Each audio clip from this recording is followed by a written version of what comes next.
আমাদের গ্রামে এসব কি হইতাছে বাজান? আজ বাচ্চা গেলি এই বডি চেয়ারম্যানের লোকে বেয়াদবি করলে একদম জানে মাইরে ফেলামো। যা। তুমি কি বলছো সাবিনা? হ্যাঁ আজাদ, আমি সবকিছু ছেড়ে চিরদিনের জন্য তোমার কাছে চলে কি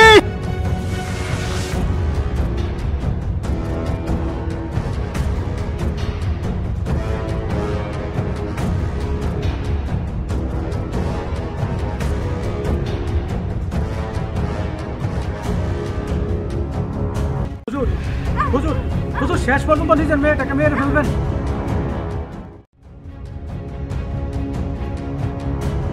কি গো বিকো, তোমার বাবা একজন মাদক ব্যবসায়ী, তুমি তার সন্তান, এটাই তোমার অপরাধ। তোমার কথা যদি সত্যি হয়